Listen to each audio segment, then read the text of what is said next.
El primero en hablarnos esta noche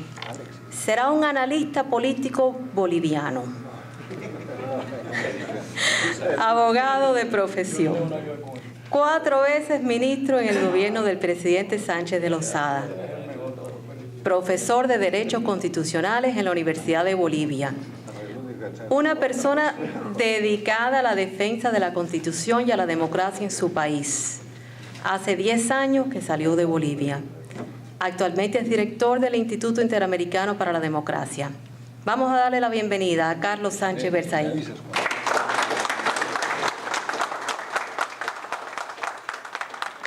Gracias, buenas noches. Encantado de estar esta noche en el Instituto de la Memoria Histórica Cubana, sobre todo para comentar y presentar una importante obra del periodista, historiador y sobre todo gran amigo Pedro Corso.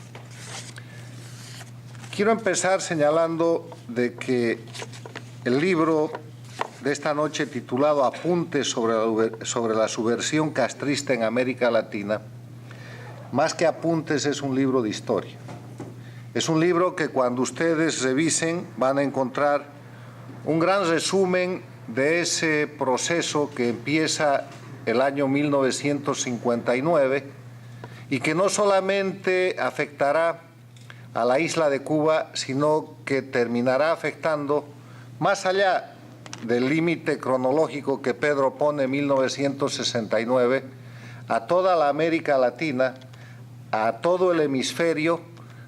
teniendo efectos inclusive hasta nuestros días. El periodo de tiempo que Pedro Corso abarca en su libro, de 1959 a 1967, lo que hace es mostrarnos los orígenes, las raíces, el fundamento de un proceso que hoy día sobrevive todavía, de un proceso, de un régimen, de un conjunto de prácticas criminosas llevadas al manejo de un Estado que es Cuba, a partir del que se expanden a toda la América Latina en búsqueda de controlar no solamente espacios territoriales, sino gobiernos, personas y procesos. Y es así como Pedro, haciendo un estudio muy bien documentado, escribiendo historia, empieza el desarrollo de su obra mostrando cómo se generan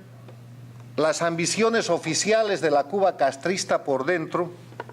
cómo se preparan los mecanismos, cómo se entrena para la subversión en Cuba y cómo de Cuba se expanden estas ideas, estas acciones y estos mecanismos hacia toda América Latina. Para eso, él en el libro hace una descripción de lo que en ese momento de la historia era Cuba por fuera, el momento que se vivía a los organismos internacionales y básicamente nos enseña a la Cuba entrometiéndose en los asuntos internos de otros países en el marco de los inicios o del desarrollo de la Guerra Fría, en un momento en que la Cuba castrista se alinea en el lado del comunismo versus el capitalismo. Y hace una descripción resumida pero profunda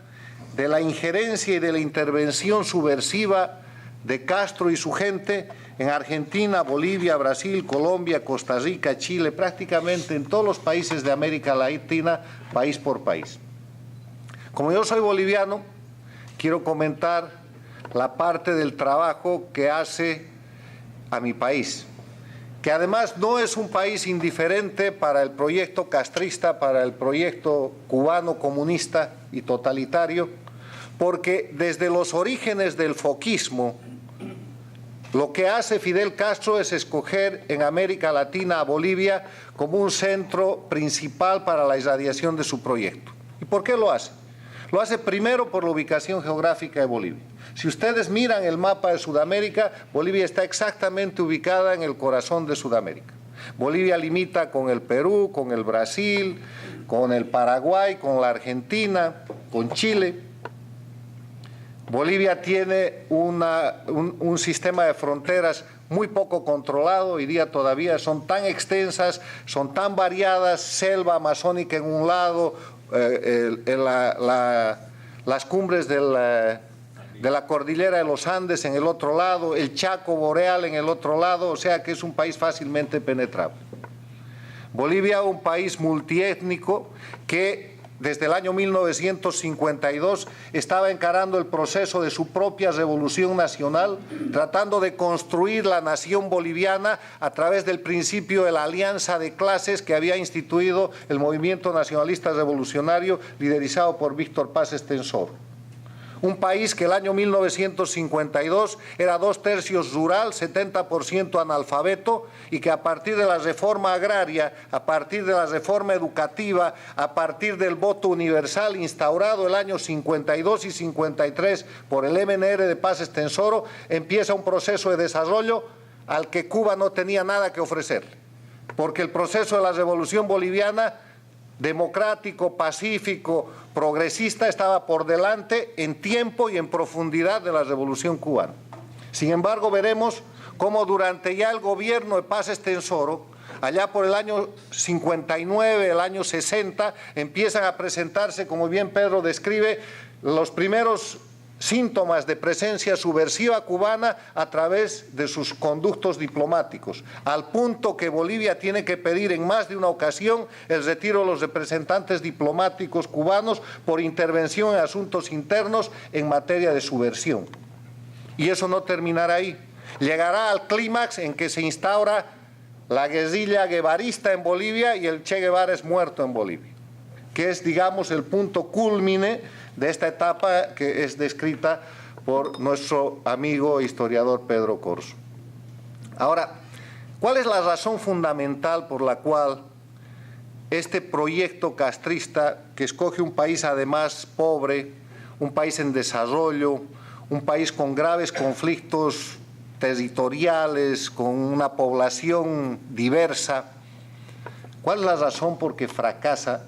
la guerrilla del Che Guevara entre las muchas que se han explicado? Yo les voy a dar una razón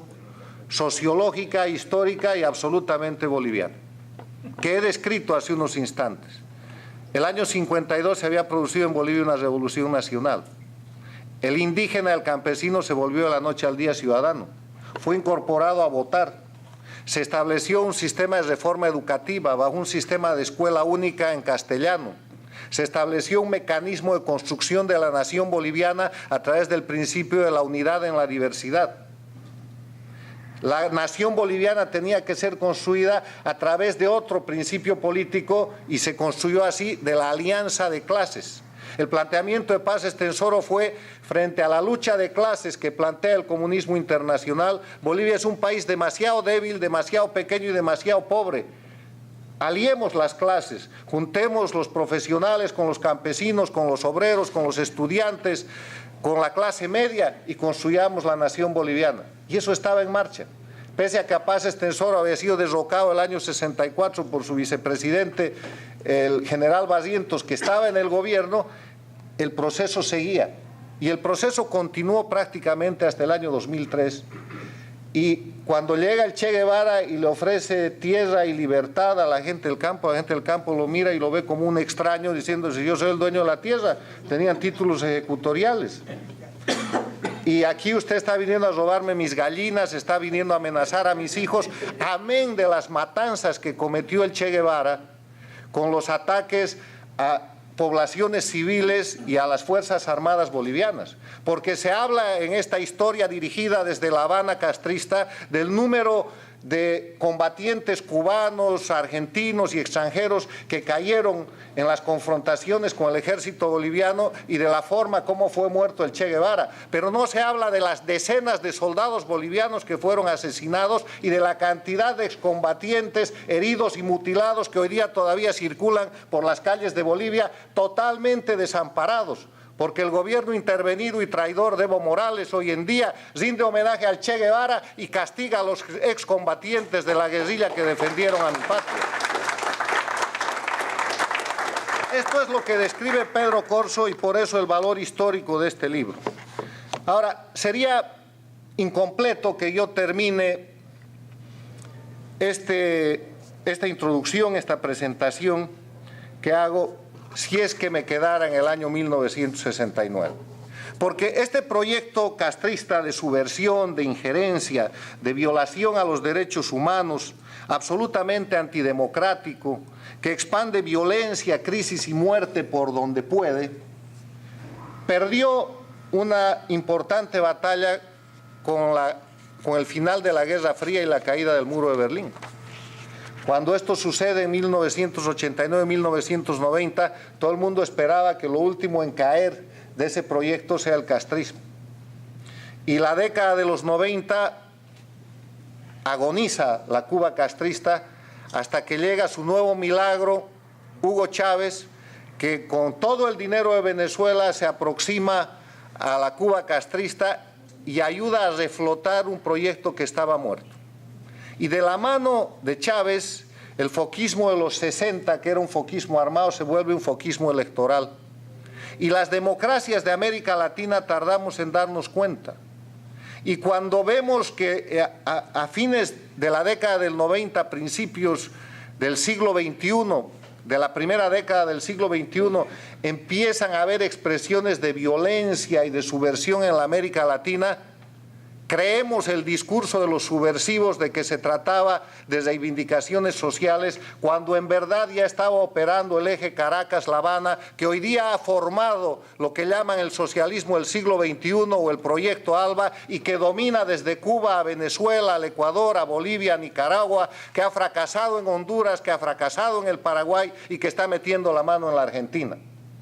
Esto de lo que nos habla Pedro Corzo en su obra de 1959 al 67 está hoy día vivo y victorioso, porque en los 14 años de Hugo Chávez, el dictador autoritario de Venezuela, el castrismo ha recibido 5 veces más dinero que el que recibió en los 40 años que lo financió la Unión Soviética.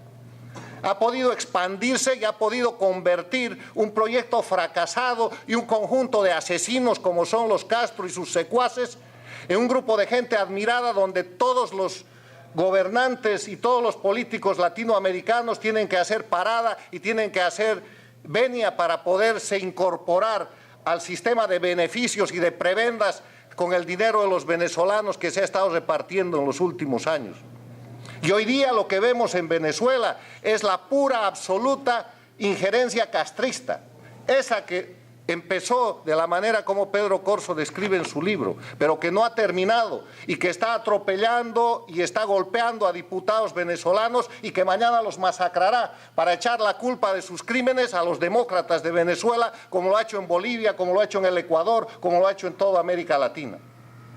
Quiero terminar estas palabras llamando la atención a ustedes que el valor histórico que tiene este libro es mostrarnos cómo nació un endemoniado proceso que hoy día hay que derrotar. Un proceso que está en declive, pero que no está lejos de ser peligroso y que además está poniendo toda su fuerza hoy día en Venezuela y la pondrá el próximo año en las elecciones de Bolivia y ya terminó de controlar el Ecuador. Un proceso que tiene vitalidad, que no tiene escrúpulos, que tiene una gran habilidad política porque practican la habilidad política por encima de cualquier principio o de cualquier valor, porque es un proyecto criminal, porque es un proyecto en el cual van a retener el poder a toda costa, como sea, sin tener, reitero, ningún tipo de escrúpulo ni de medida. En esa línea yo quiero invitarlos a que el libro de Pedro Corzo que presentamos hoy día sea un libro de reflexión para saber cómo empezó un proyecto que tiene que terminar y que ustedes tienen que ver vivos cómo ha terminado. Y la manera que termine será recuperando la democracia en la América Latina, volviendo a ver que quien gana las elecciones en Venezuela, como en efecto lo hizo hace unos días el candidato Capriles, tenga el poder y no tenga que ser acusado, no tenga que ser criminalizado y no tenga que ser puesto en riesgo como está sucediendo. Que no veamos más presidentes como el del Ecuador, Bolivia o Nicaragua, que cambian constituciones, leyes y cualquier norma para ponerse por encima de la ley y seguir haciéndose del poder, violando derechos humanos y violando libertades, y que en América Latina no existan más países como Cuba, como Venezuela, como Bolivia, como Ecuador, que son países con exiliados políticos, con presos políticos, con perseguidos políticos que usan la justicia hoy día como el mecanismo de represión política y que todavía les reclaman al mundo el derecho de llamarse democracias. Es tiempo de llamar la atención a la comunidad internacional que permanece indiferente y que con su indiferencia está siendo cómplice de estos crímenes contra la democracia que hoy día se están cometiendo. Y el ejemplo de Venezuela tiene que servir para empezar a terminar con estos regímenes digitados desde la dictadura, desde el ingenio criminal de los hermanos Castro en la isla de Cuba. Muchas gracias.